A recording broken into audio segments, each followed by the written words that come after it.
Pangeran Jayakusuma.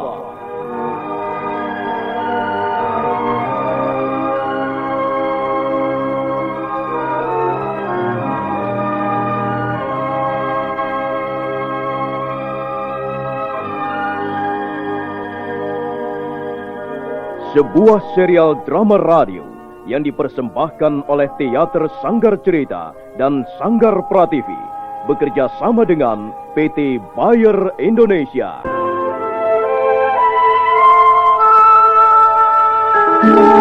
Kisah yang mengungkap sebagian sejarah tanah Jawa ratusan tahun yang silam. Kisah yang ditulis oleh Herman Pratikto kini muncul kembali dalam bentuk drama radio.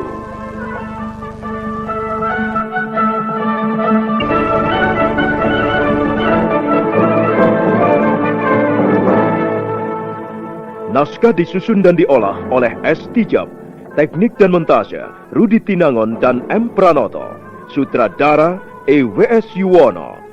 Tapi, persetan dengan semua itu. Aku tidak membolari istri atau tunangan orang. Aku datang lagi ke tempat ini untuk merebut bibiku, guruku, dan juga istriku sendiri. Ada 2 orang prajurit jaga melewati kebun bunga ini. Kurang ajar. Mengapa mereka memeriksa sampai kemari?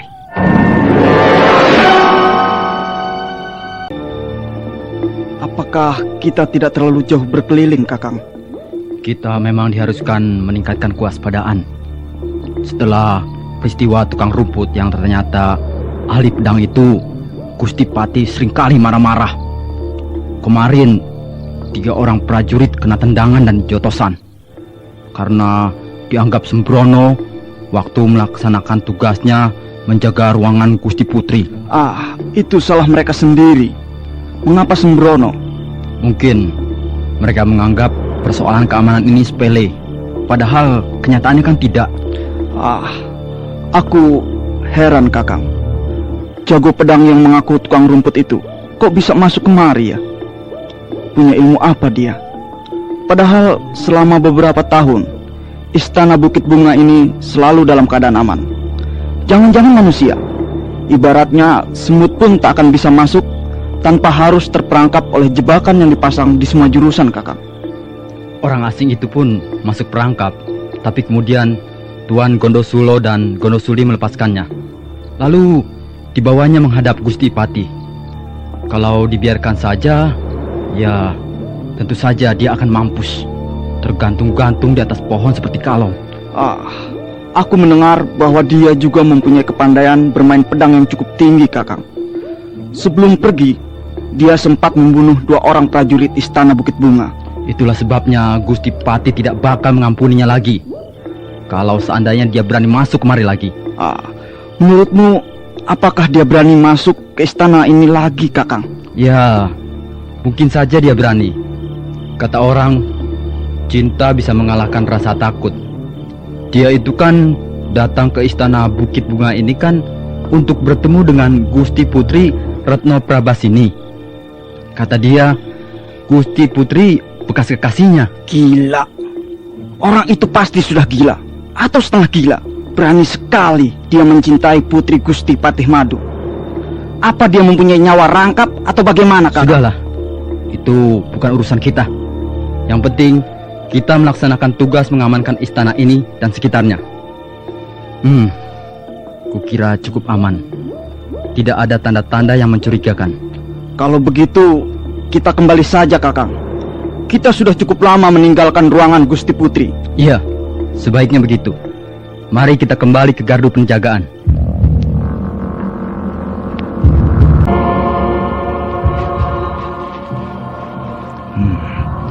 Dua orang prajurit itu agaknya ditugaskan menjaga ruangan bibi. Baiklah, aku akan mengikuti mereka.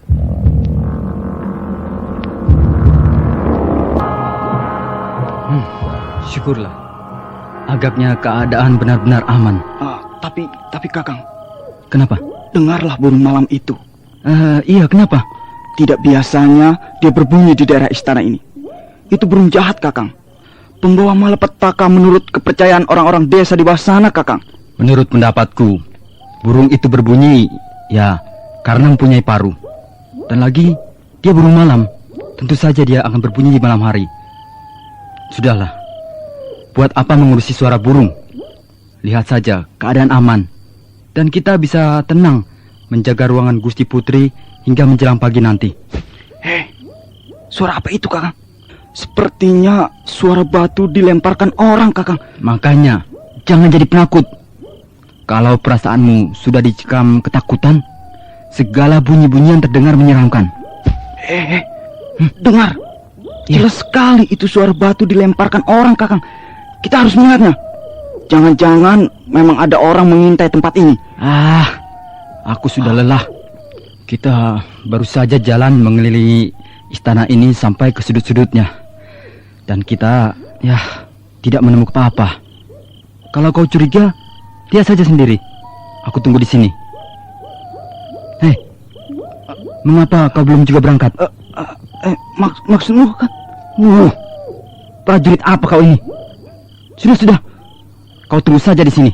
Biar aku yang memeriksa. Kalau benar-benar ada orang yang mengintai, biar aku seret kemari.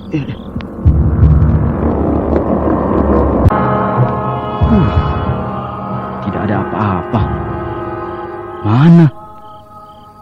Mana ada yang berani mengintai tempat ini? Payah punya teman jaga seorang prajurit yang penakut. Mestinya dia jangan jadi prajurit. Tapi memang agak menyeramkan juga tempat ini. Gelap dan banyak pohon-pohon rindang. Kok ada yang bergerak-gerak di balik rimbunan belukar itu? Siapa itu? Orang atau bukan? Tapi sepertinya bukan orang. Mungkin hanya seekor binatang yang tersesat masuk kemari. Kok dia berdiri? Berdiri? Mana ada binatang bisa berdiri? Dia malah menatap kemari terus-menerus. Kurang ajar. Rupanya dia orang, bukan binatang. Berhenti! Kalau berani maju lebih dekat, pedang ini akan memutuskan batang lehermu. Berhenti! Berhenti, kataku!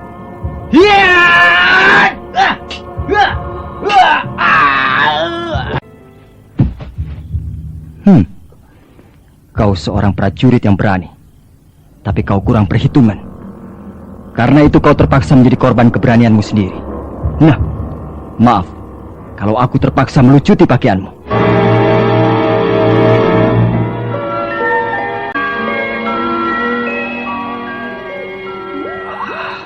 Kemana si kunyuk temanku itu ya?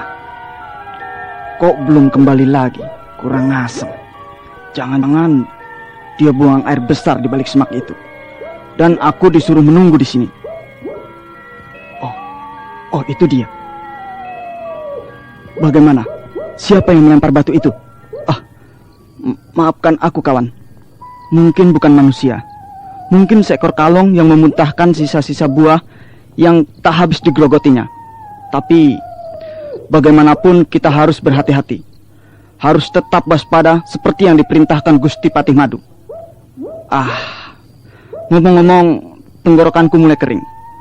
Biasanya seorang dayang akan datang mengirim air minum dan makanan. Tapi kok tidak ada seorang pun yang muncul. Ya, kalau begini caranya, terpaksa menelan ludah sendiri. Kau apa tidak haus? Kok diam saja? Apa lidahmu dicuri demit? Kok tidak bisa bicara lagi? Kau bukan temanku. Kau bukan temanku jaga. Kau hanya mengenakan pakaiannya saja. Kau siapa, ha? Kau si...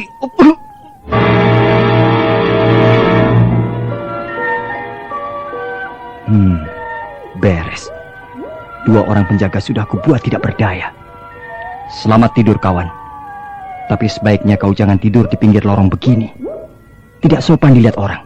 Dan orang yang mengenakan pakaian prajurit Istana Bukit Bunga, yang ternyata adalah Pangeran Jayakusuma itu, buru-buru menyeret tubuh prajurit jaga dan meletakkannya di balik rimpunan semak belukar yang gelap. Nah, bukankah lebih nyaman tidur di sini? Kau bisa tidur pulas dan besok bangun dalam suasana lebih segar. Sekarang aku akan masuk ke ruangan Bibi Retno Marlangan. Pangeran Jayakusuma.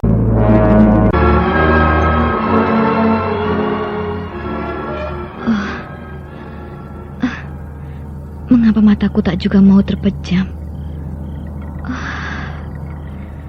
Mengapa pikiranku selalu menerawang jauh sekali? Aku merasa berdosa pada Jayakusuma. Tentu dia sangat marah dan sakit hati. Tapi aku bisa berbuat apa? Aku tidak mempunyai pilihan lain kecuali berusaha melupakannya. Apakah Jayakusuma bisa mengerti keadaanku sekarang ini? Sang Hyang Widi, penguasa seluruh jagat raya ini, berilah hamba-Mu penerangan hati. Berilah hamba-Mu kekuatan jiwa, supaya mampu menahan goncangan-goncangan dalam hidup ini. Ada yang mengetok jendela kamarku. Siapa dia? Siapa kau? Aku, Bi. Aku yang datang. Tolong buka jendela ini. Oh, dia datang. Jayakusuma datang. Mengapa kau kemari, Jayakusuma? Buka dulu jendela ini. Nanti akan kujelaskan. Jayakusuma, kau terlalu nekat. Apakah tidak ada prajurit jaga yang melihatmu? Bi, kalau kau tidak mau segera membuka jendela ini, aku akan pergi. Dan kita tidak akan pernah bertemu lagi untuk selamanya. Baiklah Kusuma, akan kubuka.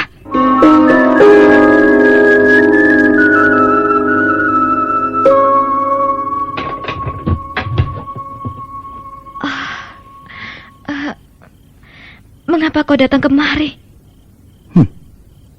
Aneh sekali pertanyaanmu itu, Bi. Mengapa aku datang kemari? Kau bertanya mengapa Jayakusuma datang ke ruangan ini? Jangan kau tersinggung, Jayakusuma. Maksudku, mengapa kau berani menempuh bahaya seperti ini? Kau tahu kan, Patih Madu sudah mengeluarkan perintah yang tegas dan keras. Aku tidak peduli dengan Patih Madu. Tidak peduli dengan semuanya. Tapi akan kujawab pertanyaanmu yang menyakitkan itu tadi, Bi. Jayakusuma. Aku datang kemari untuk menemui guruku, bibiku, dan juga istriku. Jangan begitu, Jayakusuma. Jangan berkata seperti itu. Apakah kata-kataku ada yang salah? Tidak. Kau tidak salah. Kau benar. Sungguh. Barangkali aku yang salah, Jayakusuma. Sekarang dengarkan, Bi. Saya datang kemari karena ingin tahu. Saya benar-benar tidak mengerti. Mengapa Bibi pura-pura tidak mengenalku? Mengapa? Maafkan aku, Jayakusuma. Maafkan bibimu ini. Bibi boleh membenci aku. Bibi boleh melempari mukaku dengan kotoran anjing. Bibi boleh meludahi mukaku. Bibi boleh memaki-maki Jayakusuma. Bahkan Bibi boleh membunuh aku. Tapi jangan pura-pura tidak mengenalku, Bi. Ini sangat menyakitkan sekali. Kusuma, maafkan aku. Aku terpaksa melakukannya, Kusuma. Siapa yang telah memaksa Bibi?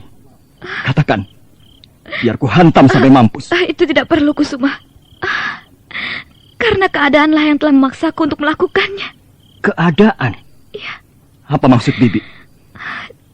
Jayakusuma, kita akhiri saja tali percintaan kita hingga di sini. Aku tidak melihat ada kemungkinan untuk meneruskan hubungan kita ini. Mengapa Bibi beranggapan begitu? Ya, karena terlalu banyak hambatan merintang di tengah jalan. Aku tidak tahan lagi. Aku tidak sanggup lagi.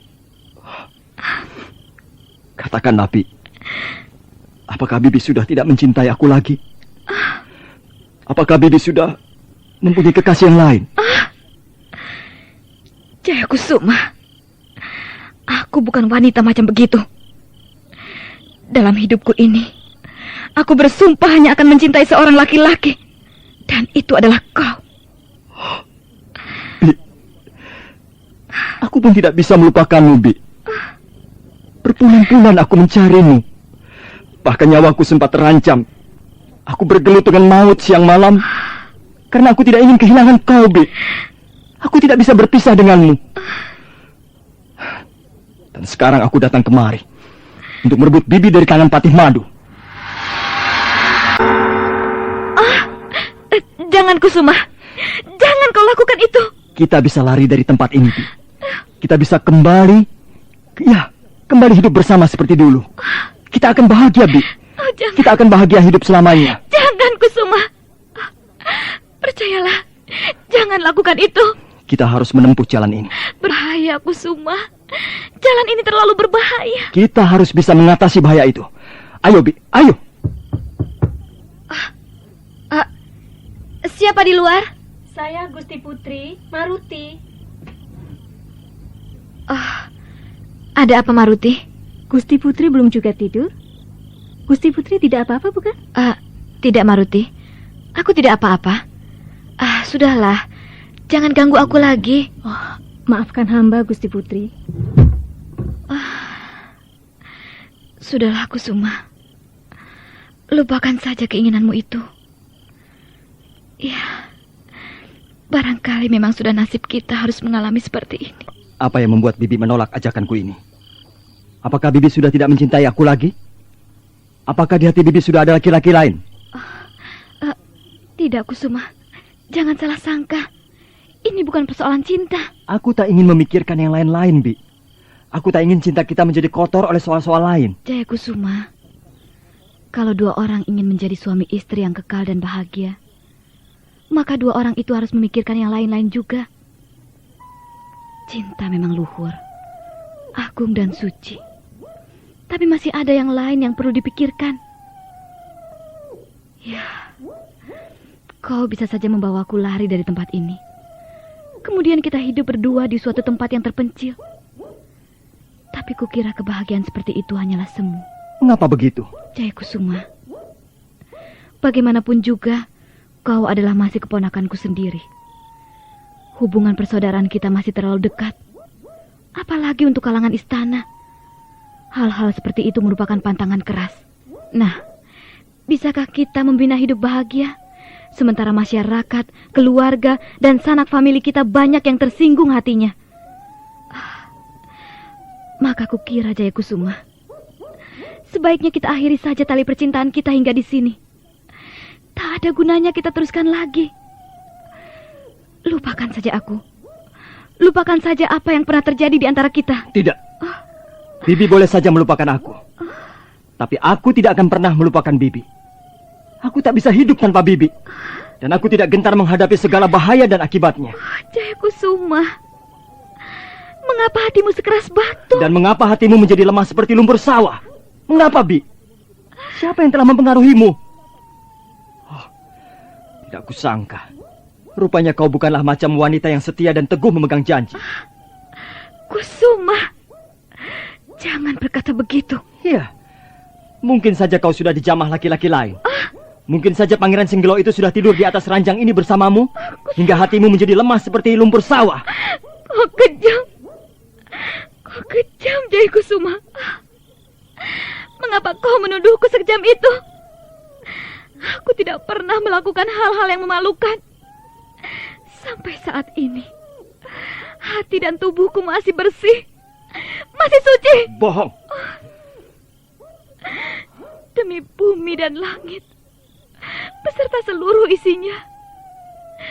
Demi kekuasaan Hyang Widi yang tak terbatas, aku berkata sesungguhnya, aku tidak berdusta. Kalau begitu mari kita segera pergi dari sini. persetan dengan Patih Madu dan orang-orang Singgelo itu.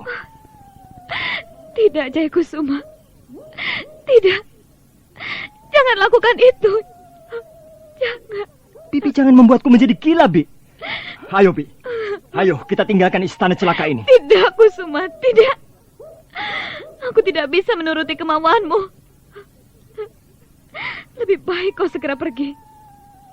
Kalau sampai penjaga datang kemari, kau bisa ditangkap. Dan kali ini, Patih Madu tidak bakal mengampunimu lagi. Pergilah, Kusuma. Cepat pergilah sebelum terlambat. Aku akan pergi, tapi bersama Bibi. Oh, jangan. Jangan, Kusuma. Jangan. Tolong. Diam. Diam, Bi. Diam. Jangan lakukan itu, Kusuma. Jangan. Tolong. Bi.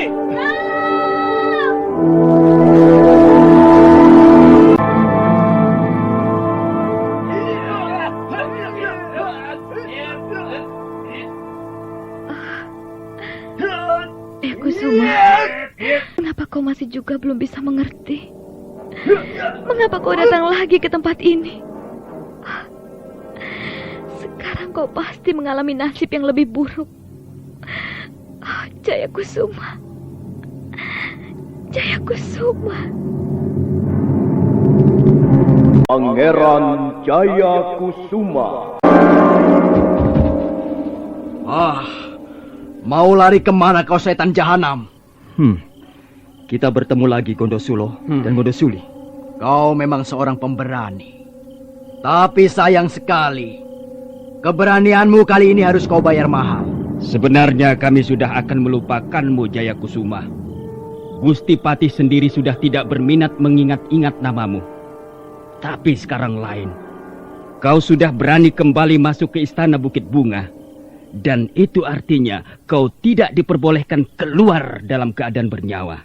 Jadi kalian bermaksud membunuh aku? Kecuali kau mau menyerah, baru kami akan berpikir lain. Barangkali akhirnya kau harus mati juga. Tapi sebelumnya, kami akan membawamu ke dalam penjara. Kalau begitu aku tidak mempunyai pilihan lain.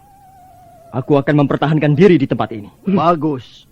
Itu namanya kau berwatak satria. Nah, Adi Gondosuli. Ya. Mari kita sergap maling yang kurang pengalaman ini. Mari, Kakang.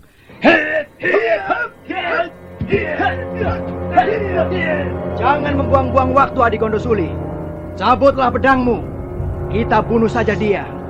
Biar aku yang bertanggung jawab di depan Gusti Patih. Baik, Kakang. Kita kurung dia dengan jurus lingkaran maut.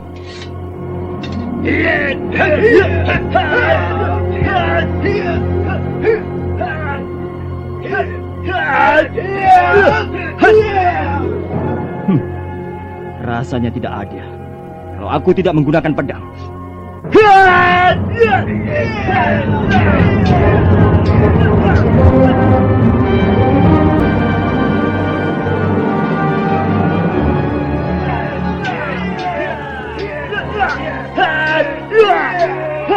Gandasula dengan pedang panjangnya terus berusaha mendesak. Sementara itu Gandasuli menerjang dari kiri kanan.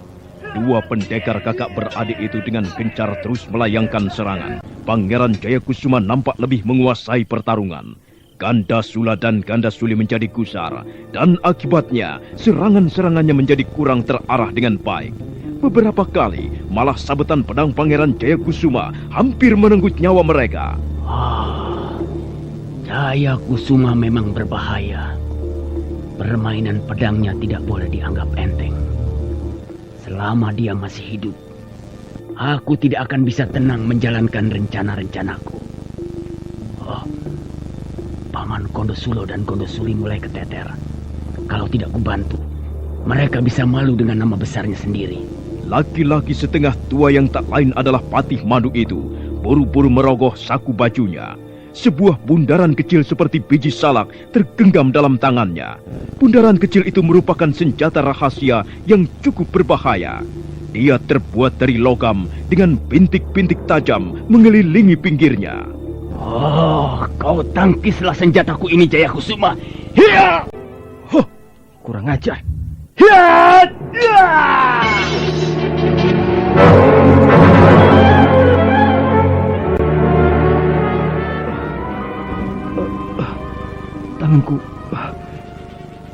Tanganku seperti kesemutan. Oh, pedangku terjatuh. Dan tanganku sakit sekali rasanya. Oh, setan belang. Kau rupanya yang membokong aku. Kau curang, Patimadu, curang! Paman Gondosulo dan Gondosuli, aku sudah melumpuhkan tangan kanan si Jayakma. Sekarang paman berdua tidak akan terlalu sulit untuk merobohkannya. Cepatlah, ringkus dia dan jebloskan ke dalam penjara. Baik, Gusti Patih.